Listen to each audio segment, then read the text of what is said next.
अवधूत चिंतन श्री गुरुदेव दत्त श्री स्वामी समर्थ. तुम्हाला सगळ्यांचं आपल्या चॅनलमध्ये खूप खूप मनापासून स्वागत. आजचा दिवस तुम्हाला शुभ जावो. महाराजांच्या कृपेने तुमच्या सगळ्या चांगल्या इच्छा स्वामी महाराज नक्की पूर्ण करो हीच महाराजांच्या चरणी प्रार्थना करते आणि आजच्या व्हिडिओला सुरुवात करते. स्वामी सेवा करताना, गुरुचरित्राचं पारायण करताना, नवनाथ पारायण करताना, अगदी दुर्गा सप्तशती, मल्हारी सप्तशती किंवा तुम्ही कुठल्याही देवाची सेवा करत असताना जांभळ्या येणं, मनात नकारात्मकता विचार येणं, आळस येणं, कंटाळा येणं, ह्या समस्या सगळ्यांनाच उद्भवतात, बरोबर. पण ह्या का बरं येतात? कधी कधी असं होतं की पारायण करत असताना मनात वाईट विचार येणं, कोणीतरी गेलं किंवा आपल्या जवळच्या व्यक्तींबद्दल वाईट विचार येणं किंवा वाईट विचारांपेक्षा पण कधी कधी घाणेरडे विचार आपल्या मनात येणं पारायण करताना. कधी कधी असं होतं, बऱ्याच वेळा अशा कमेंट्स की ते आम्हाला देवांबद्दल पण वाईट विचार येतात, देवांबद्दल पण घाणेरडे विचार येतात, असं का होतं? तर आजच्या व्हिडिओमध्ये त्याचीच माहिती आपण घेणार आहोत. व्हिडिओ सगळा बघा म्हणजे तुम्हाला तुमच्या सगळ्या प्रश्नांची उत्तर मिळते. बघा, आता तुम्ही कुठलीही सेवा करत आहात, अगदी कुठल्याही परमेश्वराची तुम्ही सेवा करत असाल, गुरुचरित्राचं पारायण, नवनाथ पारायण, जे काही तुम्ही सेवा करत असाल, आपण वाचतो मग आळसच येतो, मग झोपच येते, नाही तर मग स्वयंपाक करायचा आहे, बहीण अशी होती, भाऊ असा आहे, आई तिकडे काय करत असेल, वडील तिकडे काय करत असेल, लाखो करोडो लोकांच्या विचारांचा भार आपल्या मनावर येतो आणि आपण काय करतो, त्या विचारांची गप्पा मारतो. मग आपण जी पारायण करत आहोत, जी सेवा आपण करत आहोत, त्याच्यात दुर्लक्ष होतं आपलं आणि मग मनात येतं, अरे बापरे, मी तर सेवा करत आहे, माझ्या मनात का विचार आले? तर लक्षात घ्या, हे प्रत्येकाच्याच बाबतीत होतं. सुरुवातीला जेव्हा तुम्ही कुठल्याही अध्यात्मात किंवा कुठल्याही सेवेमध्ये तुम्ही नवीन असाल किंवा अगदी तुम्ही त्याच्यात निपुण जरी असाल, वर्षानुवर्ष तुम्ही देवाची सेवा करत आहात, तरी सुद्धा जर तुम्हाला ही अडचण येत असेल, तर त्याचं सगळ्यात महत्त्वाचं कारण असणारे दोष. तुमचे दोष असे असतात की तुम्हाला ते देवाची सेवाच करू नये देत. सगळ्यात महत्त्वाचं, सगळ्यात मोठ्या दोषांमध्ये एक दोष आहे, तो पितृदोष, जो प्रखरतेने प्रत्येकाच्या आयुष्यात आता आहे. पितृदोष म्हणजे काय? ते काही आपल्याला काही श्राप देणारे की ते आपलं काही वाईट करणारे नाही. आपल्याकडनं त्यांची काय सेवा होते तुमच्या मनाला विचारा. श्राद्ध पक्षातले, पितृपक्षातले 15 दिवस सोडले तर माझे पितर कोण, मी त्यांना ओळखत नाही, असं आपल्या घरात होतं. त्याच्यामुळे वादविवाद, घरात वादविवाद, मुलाचं बापाचं न जमणं, मुलाचं आईचं न जमणं. बऱ्याच घरात असंही बघितलं जातं की मुलगा आपल्या आई वडिलांना मारतो.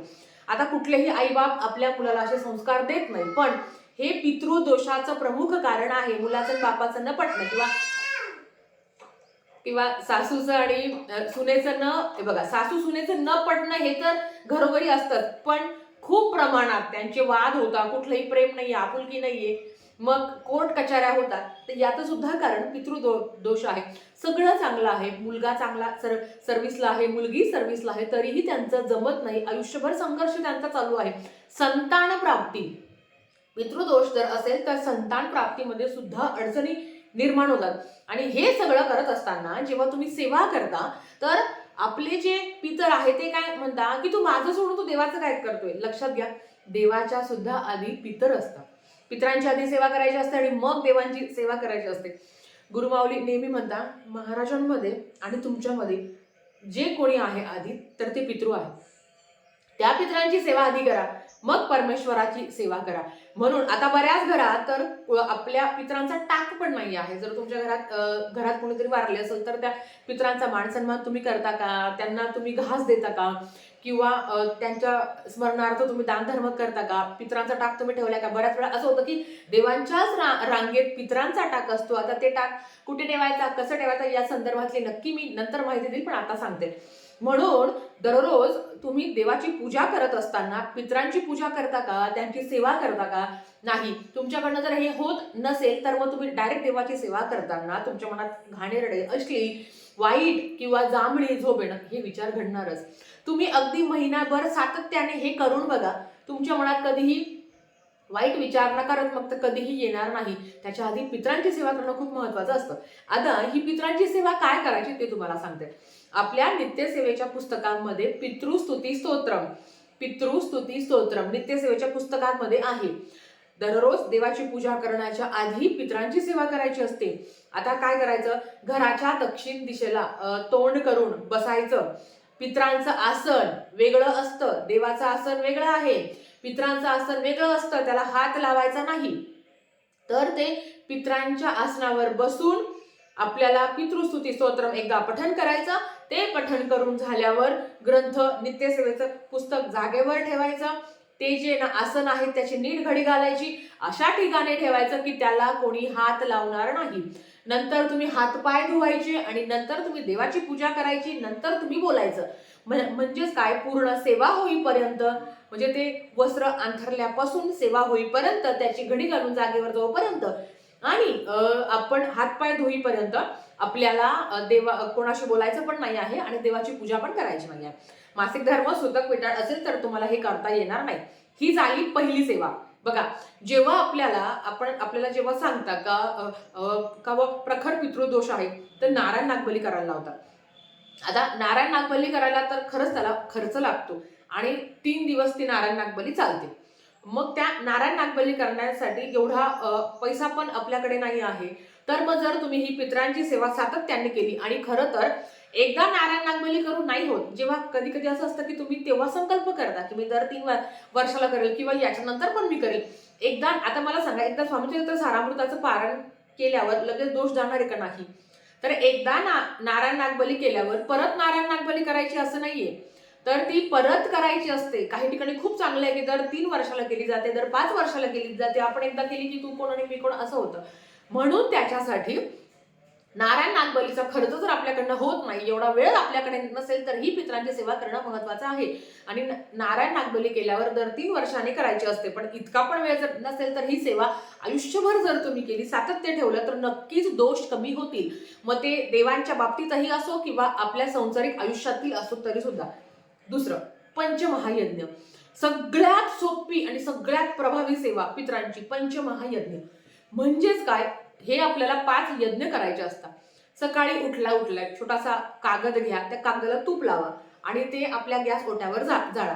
तो झाला पहिला यज्ञ, जो आपण ना अग्निदेवतेला दिला. तो एक नैवेद्य असतो.